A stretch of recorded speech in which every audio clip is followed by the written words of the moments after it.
नमस्कार फ्रेंड्स, मैं राजेश गौतम।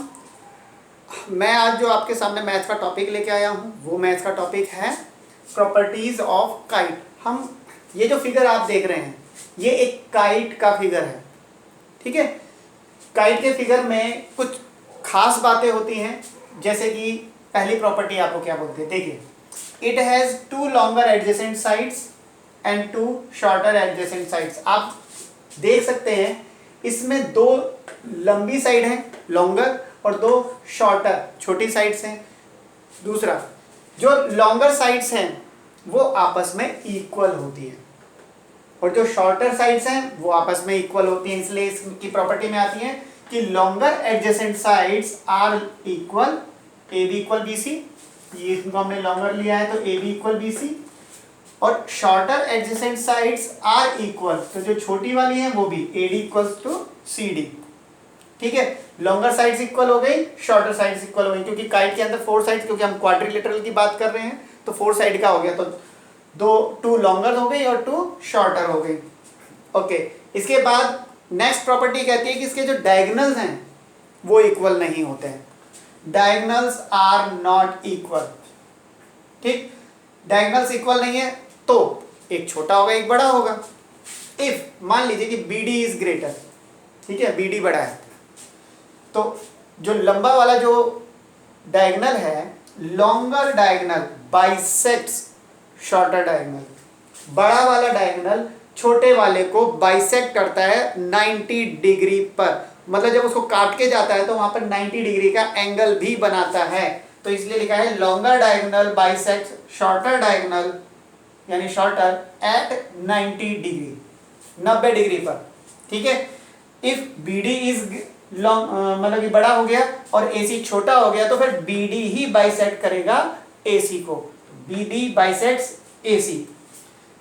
अगर बी डी ने ए सी को बाइसेक्ट किया है तो फिर ए ओ इक्वल ओ सी होगा, ए ओ इक्वल ओ सी होगा। और क्योंकि ये 90 डिग्री पर भी उसको काट रहा है तो इसलिए आपके पास हर कॉर्नर पे यहाँ पर अंदर 90 बनेगा, तो एक तो हो गया ए ओ बी ये वाला एंगल, दूसरा बी ओ सी, सी ओ डी और डी ओ ए, ये चारों एंगल 90 डिग्री के हो गए, ठीक है। काइट के अंदर कोई एक्स्ट्रा कुछ नहीं है, सिर्फ इतना ही था कि टू लॉन्गर एडजेसेंट साइड होती है, यानी देखिए ए बी के एडजेसेंट तो ए डी भी है, ए बी के एडजेसेंट बी सी भी है, बट ये जो लॉन्गर वाली साइड से केवल वही इक्वल होंगी, और ए डी जो कि शॉर्ट साइड है तो वो दूसरी शॉर्ट वाले के ही इक्वल होगी। काइट में इस बात का ध्यान रखना है। नेक्स्ट प्रॉपर्टी देखते हैं। देखिए नेक्स्ट प्रॉपर्टी में क्या है, एरिया ऑफ काइट। काइट का एरिया कैसे निकालेंगे?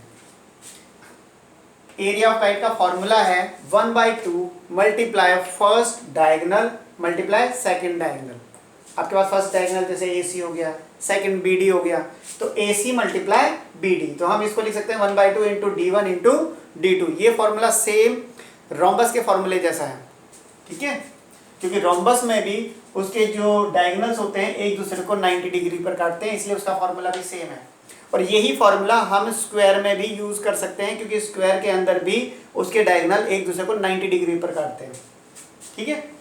तो पेरीमीटर ऑफ काइट, काइट की पेरीमीटर का मतलब होता है सम ऑफ ऑल साइड्स, ठीक है। अगर आप इसकी सारी साइड को प्लस करोगे तो भी वही है। अगर फॉर्मूले में लेना चाहते हो तो 1/2 मल्टीप्लाई ब्रैकेट के अंदर है longer side plus shorter side. देखिए ये दो लॉन्गर साइड है और दो शॉर्टर साइड है, तो आपको इसकी एक लॉन्गर और एक शॉर्टर लेनी है, तो एक लॉन्गर साइड प्लस दूसरी शॉर्टर, इन दोनों को जब प्लस कर दोगे उसको 2 से मल्टीप्लाई कर दो तो पेरीमीटर आ जाएगा। 2 से मल्टीप्लाई करने का मतलब तो डबल ही हो गया ना, आपने इनको प्लस किया उसको डबल करोगे तो ये दोनों भी उसी में काउंट हो जाएंगे, इसलिए तो आप 2 मल्टीप्लाई लॉन्गर के लिए ए बी, शॉर्टर के लिए A D, A B plus A D लिख सकते हैं। नेक्स्ट प्रॉपर्टी में क्या है, लॉन्गर डायगोनल। अब ये जो लॉन्गर डायगोनल है वो इस काइट को 2 कॉन्ग्रुएंट ट्राइंगल्स में डिवाइड करता है। देखिए ये डायगोनल ये रहा B D, B D, B D, इसने इस इधर एक ट्राइंगल बना दिया, इधर एक ट्राइंगल बना दिया। आप देख सकते हैं दोनों ही ट्राइंगल सेम है, ये साइड इसके इक्वल, ये वाली साइड इसके इक्वल, और ये तो कॉमन हो गई। तो इस ट्राइंगल की तीनों साइड, इस ट्राइंगल की तीनों साइड के इक्वल हो गई, और इक्वल हो गई तो साइड साइड साइड से ये कॉन्ग्रुएंट कहलाएंगे। इसलिए हम A B D, triangle A B D congruent का निशान लगा के सी बी डी लिख सकते हैं। दोनों ही ट्राइंगल कॉन्ग्रुएंट्स हैं। और क्योंकि जो फिगर्स कॉन्ग्रुएंट होते हैं, अगर फिगर्स कॉन्ग्रुएंट हैं तो उनके एरियाज भी इक्वल होते हैं, तो इसलिए इन्हीं दोनों के एरिया भी इक्वल होंगे। अब आप देखेंगे ये दोनों इसके काइट के ही दोनों पार्ट हैं, ये दोनों काइट के ही तो हैं, तो ये काइट का हाफ है, ये भी काइट का हाफ है, तो इसलिए ये दोनों जो एरिया होंगे वो ए बी सी डी का हाफ होंगे। ठीक है। अब किसी चीज में कोई कंफ्यूजन हो, नहीं क्लियर हो रहा है, तो वीडियो को आप बैक करके दोबारा से रिपीट कर सकते हैं। चलिए नेक्स्ट प्रॉपर्टी देखते हैं इसकी।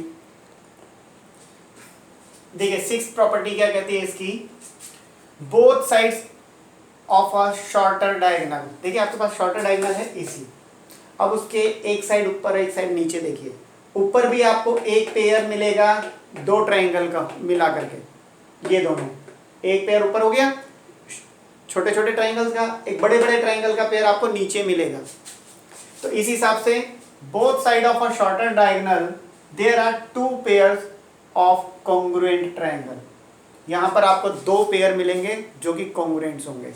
छोटे ट्राइंगल्स आपस में कॉन्ग्रुएंट हैं और बड़े ट्राइंगल आपस में कॉन्ग्रुएंट हैं। कैसे, अब आप देख सकते हैं AD तो CD के बराबर है, AD CD के बराबर, एक साइड इक्वल हो गई, दूसरी AO OC के बराबर है क्योंकि बड़ा डायगोनल तो बाइसेक्ट कर ही रहा था, तो ये वाला साइड इक्वल, और OD तो कॉमन हो गया जो दोनों ट्राइंगल के अंदर आ गया। तो इस हिसाब से एक ट्राइंगल की तीनों साइड दूसरे की तीनों साइड के इक्वल हो गई। सिमिलरली बिल्कुल ऐसे ही AB CD के बराबर है, तो क्या हुआ, एक साइड इक्वल हो गई, एक साइड का मतलब कि एडजेसेंट साइड इक्वल हो गई, कॉरस्पॉन्डिंग जिसको हम कह सकते हैं। यहाँ पर AO इक्वल्स टू OC क्योंकि वो तो बाइसेक्ट कर ही रहा था बड़ा वाला छोटे वाले को, और तीसरी BO जो है, BO दोनों में है, कॉमन है ये, तो दोनों ट्राइंगल की, इस ट्राइंगल की तीनों साइड्स दूसरे ट्राइंगल की तीनों साइड्स के इक्वल हो गई, इसलिए ये वाले दोनों ट्राइंगल भी कॉन्ग्रुएंट है। AOD is congruent to COD, AOD COD, और ये वाला AOB is congruent to COB, ये भी कॉन्ग्रुएंट हो गए। किससे, SSS की क्राइटेरिया की वजह से।